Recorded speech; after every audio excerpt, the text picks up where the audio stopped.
In the beginning, there was only God.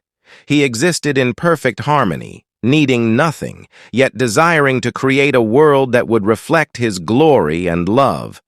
With a word, He began His masterpiece. "Let there be light," He commanded, and light pierced the darkness, separating day from night. God saw the light and declared it good. Thus, the first day of creation unfolded. On the second day, God spoke again, forming the heavens. A vast expanse stretched above the earth, separating the waters below from the waters above.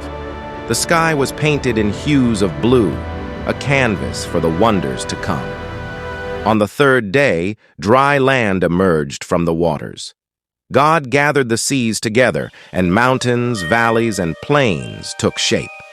Then, with a word, He covered the earth with vegetation, towering trees, vibrant flowers, and lush grasses. Each plant bore seeds, ensuring life would continue to flourish. The fourth day saw the heavens adorned with celestial lights. God placed the sun to govern the day and the moon to illuminate the night, scattering countless stars across the sky. These lights marked seasons and time, bringing order to creation.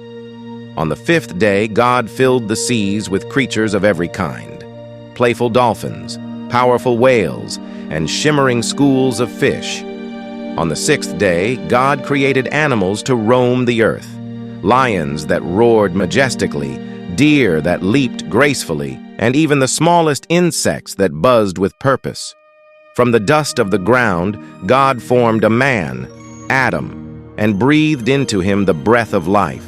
Adam opened his eyes and beheld the beauty of creation. God placed Adam in the Garden of Eden, a paradise overflowing with life. Rivers flowed through the garden, and trees bore fruit of every kind.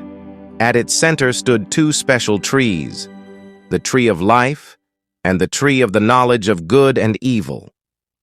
"You are free to eat from any tree in the garden," God instructed Adam, "but you must not eat from the tree of the knowledge of good and evil, for when you eat from it, you will surely die." Seeing that it was not good for Adam to be alone, God caused him to fall into a deep sleep. From Adam's side, God took a rib and fashioned a companion, Eve.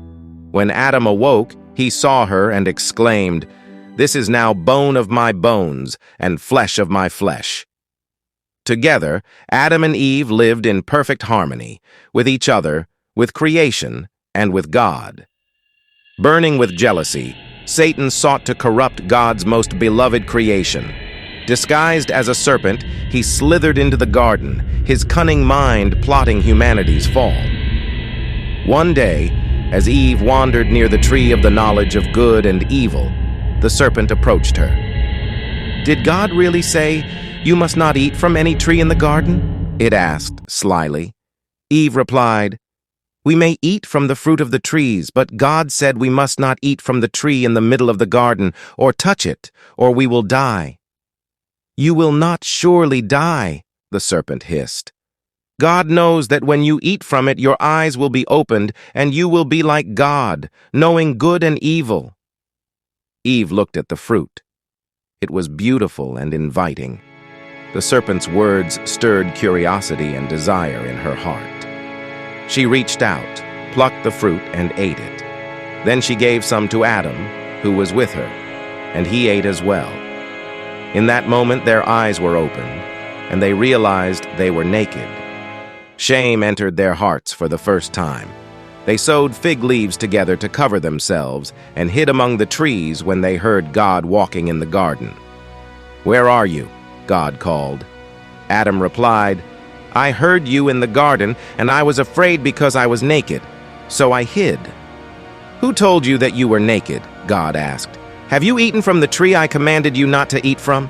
Adam pointed to Eve. "The woman you put here with me, she gave me the fruit, and I ate it." Eve said, "The serpent deceived me, and I ate." God turned to the serpent and declared, "Cursed are you above all animals. You will crawl on your belly and eat dust all your days. I will put enmity between you and the woman, and between your offspring and hers. He will crush your head, and you will strike his heel." To Eve, God said, "I will greatly increase your pain in childbirth. With pain, you will bring forth children. Your desire will be for your husband, and he will rule over you." To Adam, he said, "Cursed is the ground because of you. Through painful toil, you will eat food from it all the days of your life.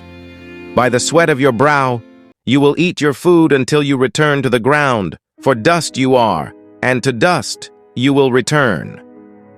Adam and Eve could no longer remain in Eden. To prevent them from eating from the tree of life and living forever in their sinful state, God banished them from the garden.